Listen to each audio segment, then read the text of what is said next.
Hello class, I am Derek Chatterley and this is my final project for Bio 318. The historical disease or I guess epidemic that I chose is diphtheria.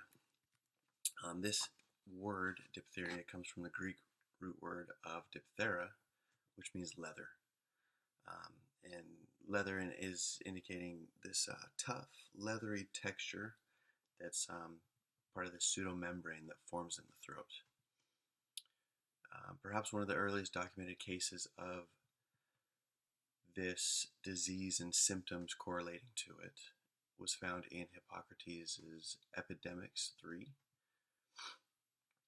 where he mentioned these similar symptoms. Before its classification and naming in 1821, it had been known by other names like Syrian ulcer and malignant group. So in the 19th century is where I'm going to start with it.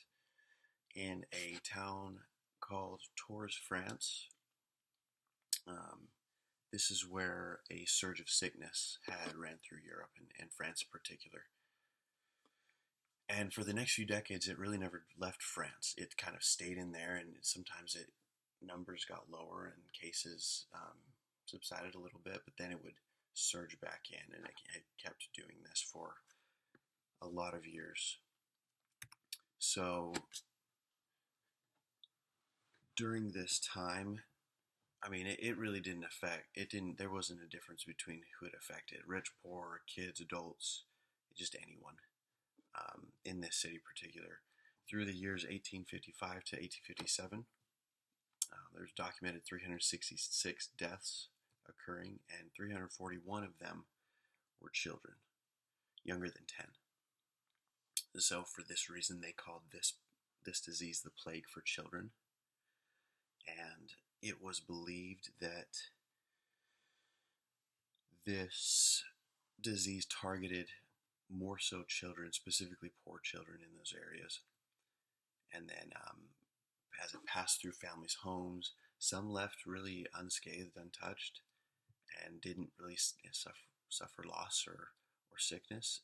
And then there were other families that saw all their children, if not all, pass away from this sickness. So it was really just, as it came through, it just affected differently, harsher on others. Symptoms lasted days or weeks, but they differed from fevers that they were accustomed to back then or had knowledge of. There wasn't any physical weaknesses.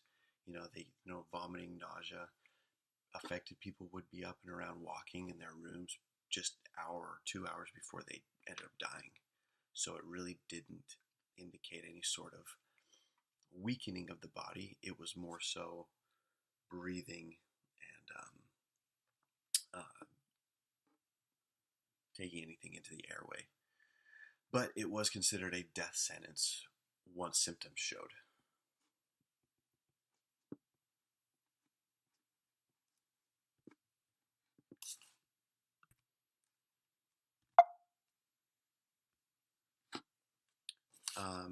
So I want to talk about Pierre Bretonneau.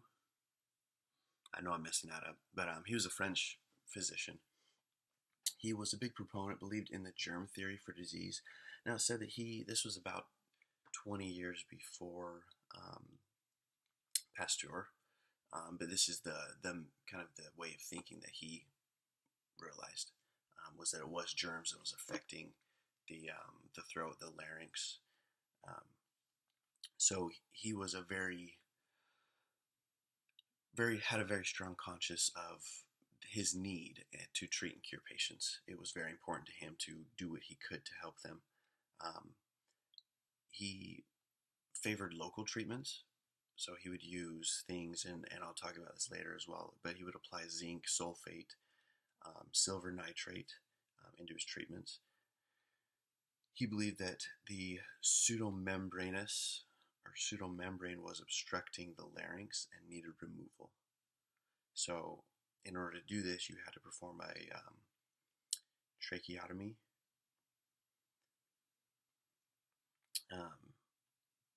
and he actually performed the first successful tracheostomy in the laryngeal diphtheria. And this was in 1825. It was actually on a close friend, a 4-year-old daughter of a close friend. So it was great to see that that was successful for the first time. And then during this, he would apply a topical application of silver nitrate, and the use of this Soflor. It's a kind of primitive aspirator, and it helped clear the airways. So diphtheria today, it's understood as a bacterial disease. It hinders breathing due to inflamed mucous membranes, and also can cause fatal nerve and heart damage from bacterial toxins that may enter the blood. It's very rare in the United States and in Europe and most developed countries. In the United States in particular, only 2 reported cases in around the last 10 years or so.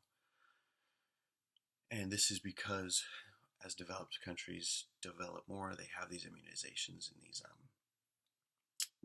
advancements in medicine. So the immunization for diphtheria, the current vaccine is it comes in 4 parts or 4 versions, and it goes from as an infant all the way up to an adult. You should continue getting it. And so the first one is diphtheria and tetanus. It's the DT vaccine. The DTaP is diphtheria, tetanus, and pertussis. I know I messed that up. TD, tetanus, and diphtheria vaccine. And then the Tdap, tetanus, diphtheria, and pertussis vaccines. And like I said, all babies and young children are recommended to receive these vaccines from young, and you continue getting it once you're older, into older age. And so that is my project on diphtheria. Thank you.